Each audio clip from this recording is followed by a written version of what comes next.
aan Mitikuu Fiqaaduuti. Itoophiyaa keessatti sababoota rakkoo nageenyaarraan kan ka'e yeroodhaa yerootti gatiin nyaataa kanneen akka xaafii, shunkurtii yookaan qullubbii fi kanneen biroo dabalaa jiraachuu fayyadamtoonni sagaleen Ameerikaa dubbise himu. Fayyadamtoonni sagaleen Ameerikaa roobii kaleessaa dubbiseeru akka ibsanitti waggaa tokko keessatti gatiin xaafii dachaa 2 oliin dabaleeraa jedhu. Waggoota 7 darbaniif magaalaa Baardaar keessatti buddeena tolchuun kan gurguran aadde Kaasaayee Sintaayyoo adaduma gatiin xaafii dabalaa deemeen gatii buddeenaa irratti dabalii taasisanis bu'aa argachaa akka hin jirre sagalee Ameerikaatti himaniiru. Dhaabbata mootummoota gamtoomanitti waajjirri qindeessa dhimma gargaarsaa Oochaan ibsa kibxata darbe baase keessatti jeequmsoonni naannolee Oromiyaa fi Amaaraa keessaa itti fufuun gatiin xaafii hanga ji'a muddee darbeetti turtii ji'oota 11 keessatti dhibbeentaan yommuu ilaalamu 500 dabaleeraa jedhan. Akkasumas shaqaxoonni garaagaraa turtii ji'oota 11 kanaa keessatti harka 40 irraa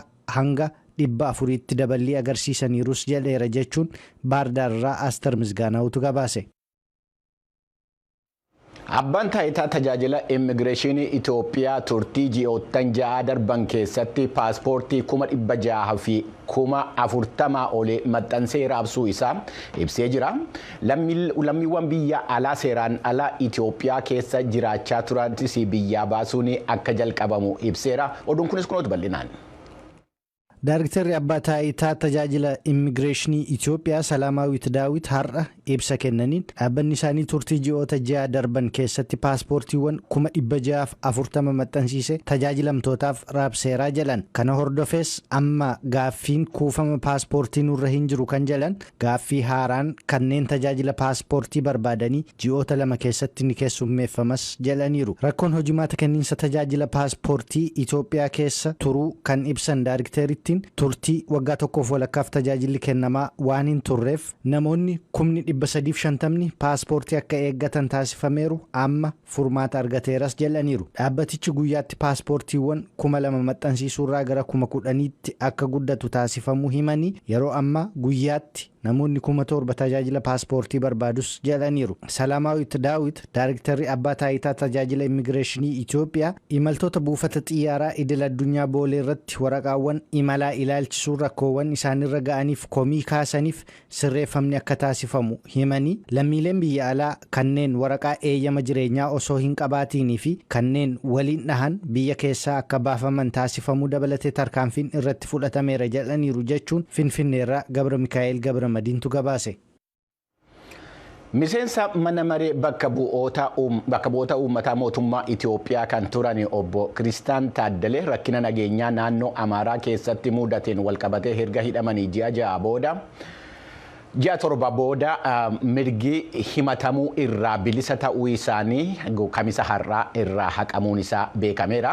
Manni maree bakka bu'oota mirga obbo Kiristaanii irraa namootni sagalee kennuu irraa of qusatanu 2 fi kan mormanu 2 irraa kan hafe sagalee caalaadhaan murteessuu isaa ministeerri haqaa Dr. Gadiyoon Ximootiyoos ibsuun isaanii gabasamee jira. Dhimma kana irratti kan sagalee Ameerikaatti dubbatan abukaatoon isaanii obbo Salamoon Gazzaany maamilli isaanii kan himataman dhimma labsii yeroo atattamaatiin kan wal qabate erga ta'e maaliif ji'oottan 7 eeguun barbaachise jechuudhaan gaaffii dhiyeessanii jiru. Obbo Kiristaan Taaddaleetii fi kanaan dura mirgi himatamuu isaanii kan irraa mulqamee ture obbo Yohaannis Bu'aaleetuu fi Dr. Kaasaa Tashaagar akkasumas Dr. Dassaaleny Caannee amma ammaatti akka mana murtiitti hin dhiyaanne abukaatonni isaanii ibsuu isaanii Asmaamaa Wayyenooti kan gabaase. Gara oduu biraatti yemmuu darbinu immoo Naajeeriyaa keessatti manneen barnootaa keessa ijoolleewwan butamanii fudhatamuun waan hammaachaa deemaa jiruu fi maatiiwwan ijoollee isaanii gara mana barumsaatti erguudhaaf akka erguu dhiisuudhaaf akka murteessanu ibsanii jiru. Oduun kunis kunuutu bal'inaan. Haalli dinagdee Naajeeriyaa keessaa hammachaa dhufuu hordofee namoonni namoota butan baay'achuu fi namoota butaman gadhiisisuufis maallaqa gaafachuun guyyaa guyyaan hojii ta'eeraa jedhu jiraattonni. Bitootessa 7 bara 2024 naannoo Kaduunaa magaalaa Kuriigaa keessatti barattoonnii fi hojjettoonni manneen barnootaa baay'inni isaanii 286 ta'an namoota hidhataniin butamanii fudhatamaniiru. Namoota butamanii fudhataman kanaafis maatiin maallaqa Naajeeriyaa neeraa biiliyoona 1 yookaan $1 doolaara 620 kaffaluun akka gadhiisifatan gaafatamaniiru. Naannooma Kaaduunaa bakka Budaa jedhamuttis gaafa bitootessa 11 wiixata darbe galgala namoonni 60 butamanii fudhatamuu roobii kaleessaa jiraattonni madda oduu Rooyitersiif himaniiru. Namoonni hidhatanii namoota butanii fuudhan kunneen maatii fi hawaasa naannoo qusannaan isaa gadi bu'aa ta'e qabeenyota isaa gatii baasan kanneen akka lafaa, loonii fi midhaan isaanii gurguruun ijoollee isaanii maallaqaan gadhiisifachuuf dirqamaniiru. Naayijeeriyaatti daayirktera dhaabbata Amnesty International kan ta'an Issa Sanusi maatiin ijoolleen isaanii jalaa butamanii fudhatamuun waan hammaateef yoo xiqqaate daa'imman miliyoona 10.5 manneen barnootaa deemaa hin jiranii jalaniiru. Akka argannoon keenya agarsiisutti bara 2021tti qofa daa'imman 780 ol butamanii maatiin maallaqa kaffalanii akka gadhiisan dirqamsiifamaniiru. Bara 2022tti immoo manneen barnootaa 700 ol cufamaniirus jedhaniiru. Hoogganaan humna poolisii Naayijeeriyaa Kaayode Egbetokunii fi bulchaan naannoo Kaaduunaa Uubaasaanii kibxata darbe bakka barattoonnii fi hojjettoonni manneen barnootaa 286 itti butamanii fudhataman wayita daawwatanitti humnoonni poolisii haaraan 300 eegumsa naannoo kanaaf taasisanii fi warra humnaan nama butan irratti tarkaanfii fudhachuuf ramadamaniiru jedhaniiru. Poolisiin Zimbaabuwee ijoolleewwan 251 mana amantaa tokko keessatti hojii humnaa olii hojjechaa turan baraaruu isaatii fi bakka awwaalchaa namootaniis argachuu isaa beeksisee jira. Dubbii himaan poolisii Zimbaabuwee Paawul Nyaati roobii kaleessaa akka beeksisanitti namni umuriin isaa 56 ta'e maqaa Raajii Ismaa'eel Chokrongeerwaan jechuun of waamuu fi magaalaa Harareerraa gara kaaba lixaatti fageenya kiiloomeetirii 34 irratti kan argamutti bakka qulqulluu amantoonni jiraatan qopheesseera jechuun daa'imman 250 ol gatii salphaa fi hojii humnaa olii hojjechiisaa akka jiruu fi sakatta'insa mooraa sana keessatti taasifameenis awwaalchonni hin galboofne 16 akka argaman ibsanii to'annaa jala oolchuu simaniiru. Miseensonni amantoota ta'an 1,000 nama Raajii Ismaa'eel jedhamu kanaan akka hoogganaman kan ibse poolisiin Zimbaabuwee daa'imman 251 mooraa kana keessa hojjetaa turan baraaraman keessaa kanneen 246 ta'an ragaa dhalootaas hin qabani jedhee manneen barnootaallee deemaa hin turres jedheera. Poolisiin Zimbaabuwee bakka mana amantaa qulqulluu jedhame nama ani Raajii Ismaa'eel jechuun of waamuun hoogganamu sakatta'uu hime qorannoowwan biroos gaggeessaa akka jirus himeera. Dubartoonni hordoftoota yookaan amantoota ta'an kanneen mooraa kana keessatti argaman kanneen uffata adii uffatanii rifeensa isaanii uffata yookaan shaashiin haguuganiiran wayita poolisiin ijoollee mooraa keessaa fuudhee atoobisiitti fe'u ijoollee keenya nuuf deebisaa jechuun gaafachaa turan. Amantoonni mooricha akka lafa kakuu isaaniitti yommuu amanan amantoota keessaa namni gaazexaa biyya sanaaf deebii kenne tokko akka jedhetti immoo amantiin keenya macaafa qulqulluurraa hin fudhatamne. Waaqni kallattiimaan seera nuuf kenneen kallattii ittiin gara jannataa seennu nuuf kaa'eera. Manneen barnootaa keessatti barnoonni barataman faallaa waaqa keenyaa waan ta'aniif ijoolleen manneen barnootaa deemuu akka hin qabne waaqni keenya dhorkeera. Yoo ijoollee keenya gara manneen barnootaatti ergines waaqni rooba akka roobsifne nutti himeera. Gogiinsa ala kana jiru ilaalaa. Nuti garuu rooba argachaa jirra. Kennaa hafuura qulqulluu waan qabnuufis gurra keenyaan waaqarraa dhageenyas jedheera.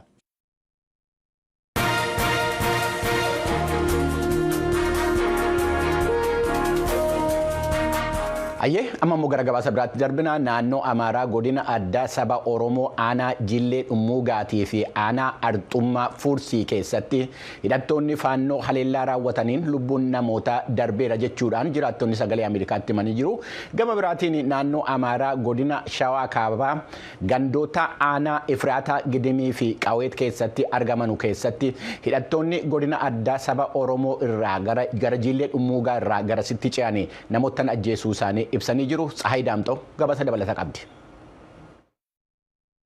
Haleellaa bitootessa 2 bara 2016tti raawwatameera jechuun jiraattonni kaasaniin naannoo Amaaraa godina Shawaa Kaabaa aanaa Qaweet gandoota Kurii Birrii Yeelanii fi Waaccoo aanaa Efraataa Gidim Molaaleef Nageessoo godina addaa saba Oromoo aanaa Arxummaa Fursii bakka Diimtuu jedhamtu akkasumas aanaa Jilli Dhummuggaa keessatti lubbuun namootaa darbuu qabeenyi barbadaa'uu jiraattonni qeef qabeenyi isaaniirraa buqqa'uu jiraattonni naannawaa sanaa sagalee Ameerikaaf himaniiru. Ka'umsa walitti bu'iinsa kanaas qaamni tokko hidhattoota faannoo kan himatu yoo ta'u qaamni biraan immoo waraana bilisummaa Oromoo himata.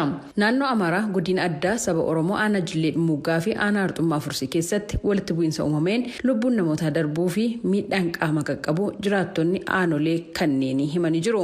Namni jiraataa aanaa Jillee Dhummuggaa ta'uu isaanii himan kan nageenya isaaniif jecha maqaan isaanii akka hin waamne gaafatan hidhattoonni faannoo qonnaan bultoota sabaan Oromoo ta'an irratti tarkaanfii fudhataniiru jechuun haala ture jedhan ennaa ibsan. Aanaa Jillee Dhummuggaa as karaa Mararee kanaan sanbata guddaa galgala irratti warroota loon teessan maarri faannoo kun gadi bu'ee lole ganda baadiyyaa naannooftuu jedhamu gara daangaa Amaaraatti wal daangessu kanarratti sanirraan ka'ee reega uummanni duulee ganama barii immoo akkasumatti dhufeetu mufumaammaas lole ta'ee walitti bu'insa sanirraan gara namoota 15 bira kan wareegamanii akkasumallee ammoo warroota amma soomanaan olee galgala fataru gaadara gara raasaraa dhufanii boombiittanii maatii dubartoota nama 3 fi maatii nama 2 fixanii. Naannoo Amaaraa daangaa aanota godina addaa saba Oromoo fi godina Shawaa Kaabaatti irra deddeebiidhaan walitti bu'iinsii fi haleellaan hidhattootaan gaggeeffamu mul'achaa tureera.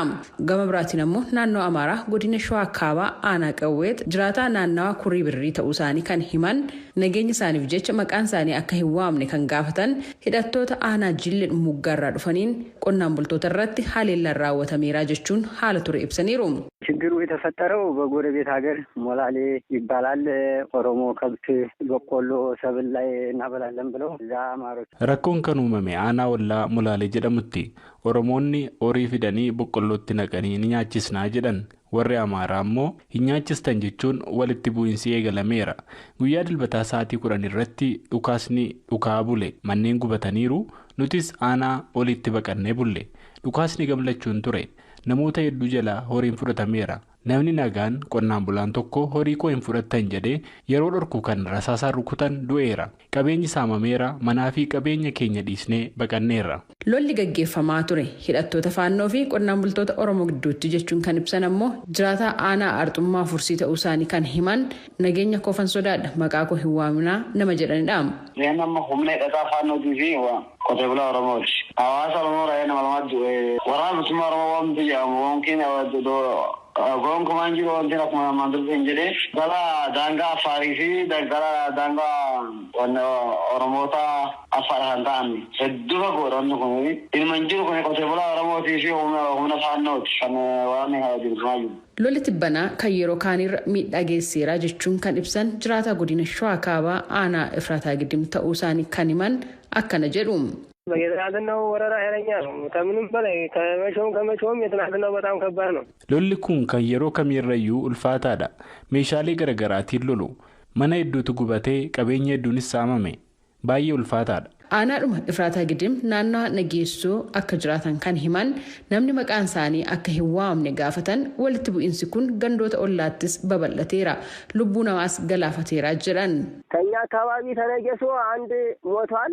Naannawaa keenya namni tokko du'eera. Tokko madaa'eera. Aanota nutti dhiyoo ta'an irraa ammoo namoonni 4-5 ta'an du'aniiru. Jiraataan aanaa Arxummaa Fursii ka'umsa walitti bu'iinsa kanaa ennaa ibsan. jalqabbii isaantu nama lama nama karaa deemu dhiitiidhaan dhahanii madeessanii Magantaa Fursee yookiin immoo Waaldaa Furseedha kan jedhamu. Achi dhahanii achumarraan deetee yookiin abbaan yookiin immoo abbaan gadaa sanidhaa wanni miti wanni yeroo nuti jabaatte wanni kun hin danda'amne humna ofirraa karaa nuti fi kana karaa ofirraa biraatti oonayyee dhugaatii akkasumatti eegalameete. Guyyaan kibxataa immoo bakka diimtuu yookiin akkasuma Oromoota namni tokko du'eetii namni lama daa'achiillee akkasuma walfakkaataa guyyaan lammataa buudhata karaa baamasaatee adda waraana karaa bitaatiin lammanuu aanaa Fursiiti. Dhimma jiraattonni kaasan irratti aanaa Jillee Dhummuggaa fi aanaa Arxummaa Fursii akkasumas godina addaa saba Oromoorraa deebii argachuudhaaf yaaliin taasisne har'aaf milkoofne. Haa ta'utii itti aanaan bulchiinsa aanaa Efraataa Gidim obbo Albiis Adafraash rakkoon uumameera jechuun sagalee Ameerikaaf yaada kennaniiru. በእርግጥ ተፈጥሯል ችግሩ እንዴት ለማለት አሁን በጣም ሩቅ ነው። Rakkinichi uumameera. garuu maaltu uumame jennee gaafachuuf baay'ee fagoodha. Bilbila qofaan kan waliin dubbachaa jirru amma gandoota 2 keessatti rakkoon kun kan uumame. Neetworkiin ammoo cufameera ammatti. Gandi tokko Nageessoo jedhama, tokko immoo Zamboo jedhama. Gooxiin isaa immoo Molaaleedha. Rakkoo qaqqabee sirriitti addaan hin baasne. Jiraattonni buqqa'aniiru, neetworkiis hin arganne. Hooggansaa godina addaa saba Oromoo waliinis waliin agarre. Hooggansi olaanaan gara naannoo deemaniiru. Kanaaf waliin dubbisne. Ammatti naannawaa sanatti sagaleen rasaasaa hin dhaga'amu. Garuu rakkoon akkasii deebi'ee hin uumamu jechuun hin dandeenyu. Itti aanaan bulchaa aanaa Efraataa Giddim nageenya waaraan akka jiraatuuf olaantummaa seeraa kabachiisuun cimee itti fufuu qaba jechuunis ibsaniiru. Walitti bu'iinsa yeroo yeroon mudatu kanaaf abbootiin amantaa, abbootiin gadaa fi jaarsoliin biyyaa araaraaf mariidhaan akka furmaata argatuuf hojjechaa turanis furmaata itti fufiinsa qabu fiduu hin dandeenye. Rakkoo naannichatti irra deddeebiidhaan mudatuuf gama tokkoon waraana bilisummaa Oromoo itti gaafatamaa taasisaniiru. Gama biraan immoo hidhattoota faannoo. Haa ta'uutii hooggansi waraana bilisummaa Oromoos ta'an kan hidhattoota faannoo humnoonni isaanii namoota nagaa irratti akka hin xiyyeeffanne ibsuun himannaa isaan irratti dhiyaatu kana kan hin fudhanne ta'uu ibsaa turuun isaanii ni yaadatama. Gabaasa sagalee Ameerikaatiif Tsahayi Daamxoo Finfinneerra. Yommuu gara Ameerikaatti deebinu immoo dhaabbanni miidiyaa hawaasaa namoota miiliyoonii 100 fi miiliyoonii 70 olii yeroo ammaa itti fayyadamaa jiranuu fi dhaabbata ByteDance jedhamu kan lammii chaayinaatiin hoogganamu inni TikTok jedhamee beekamu akka abbummaan isaa lammii chaayinaa jalaa ba'u ta'uu baannaan immoo Yuunaayitid Isteetsitti akka dabarsamsaasisaa ugguramu bakka bu'oonni mana maree bakka bu'oota mootummaa Yuunaayitid Isteets roobii kaleessaa seera tumanii jiru. Dhimma kanarratti gabaasni Kaatiriin Giibsan VOAdhaaf qopheessite dhimmichi faala mirga yaada ofii of bilisaan ibsachuu waan ta'eef qeeqa uumaa jira jetteetti manni maree seera murteessotaa yookaan senetii